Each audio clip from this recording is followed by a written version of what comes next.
We all know who Salahuddin al-Ayyuubi was. He was the Muslim ruler who united the Middle East and liberated Jerusalem from the Crusaders. You're probably familiar with his brilliant military campaigns such as the Battle of Jacob's Ford, the Battle of Hattin, and the Siege of Jerusalem. And of course, there was his epic struggle against King Richard the Lionheart. But before any of this could happen, Salahuddin had to become a leader. Not just a leader of soldiers on the battlefield, but also a leader of ordinary citizens. The path Salahuddin took to become a sultan in his own right is almost as amazing as his battles against the Crusaders. This is the story of Salahuddin's rise to power. This is the story of how Salahuddin overthrew the Fatimid Dynasty and became ruler of Egypt. But before we get to Salahuddin, let's briefly discuss how the Crusades began and the status of the Middle East when Salahuddin came on the scene. In late 1095 CE, Pope Urban II called for a crusade, a holy war against the Muslims holding Jerusalem. Nearly 10,000 knights and 50,000 infantrymen responded to the Pope's call. These Christian warriors landed in Asia Minor in May 1097 CE to begin their quest to capture Jerusalem. In October 1097, the Crusaders laid siege to Antioch in southern Anatolia. By the following spring, Antioch had fallen to the Crusaders. A few months after Antioch fell, the Fatimids, an Ismaili dynasty, conquered Jerusalem from the Seljuk Turks. In June 1099, the Crusaders arrived at Jerusalem and immediately put the city under siege. The Crusaders began their attack on Jerusalem on July 14, 1099. Within 2 days, the city fell. The Crusaders pillaged the city for 2 days, resulting in the deaths of thousands of people. With the fall of Jerusalem, the Crusaders now held several Middle Eastern cities. Over the next several years, the Crusaders expanded their territory to connect these cities to each other and to the Mediterranean Sea. This process led to the creation of 4 Crusader states: the County of Edessa, the Principality of Antioch, the Kingdom of Jerusalem, and the County of Tripoli.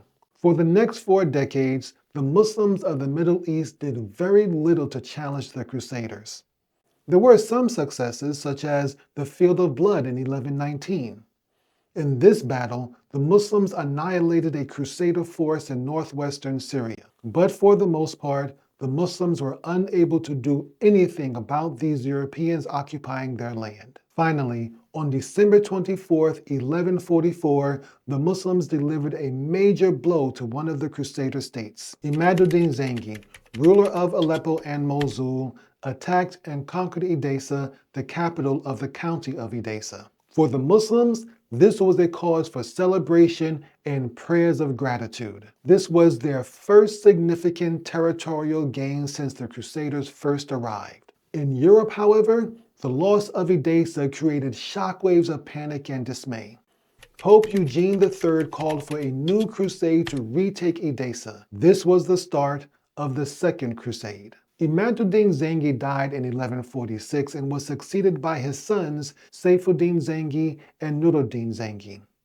The older son, Saifuddin, took over Mosul, while Imaduddin's younger son, Nuruddin, took over Aleppo. Nuruddin's advisor in Aleppo was a Kurdish noble named Shirkuh ibn Shadi. That same year, Nuruddin defeated a Crusader attempt to reconquer Edessa and wound up taking the city for himself. So now, Nuruddin controlled both Aleppo and Edessa. By the summer of 1148, thousands of Europeans were arriving in Crusader-occupied Palestine. These were the warriors who had answered the call for the Second Crusade. However, instead of going for Edessa, they decided to attack Damascus instead. The Vizier of Damascus, a Mamluk named Mu'inuddin Unur, prepared to defend the city. Mu'inuddin Unur's strategy was to slow down the Crusaders long enough for other Muslim rulers in the region to send reinforcements. This strategy worked. 3 days after the Crusaders launched their attack, they were forced to retreat. Damascus was saved, and the Second Crusade was defeated. 6 years later, in 1153, Nur ad-Din Zengi began pressuring Damascus to submit to his rule. A year later, the Prince of Damascus capitulated and Nur ad-Din conquered the city without a fight.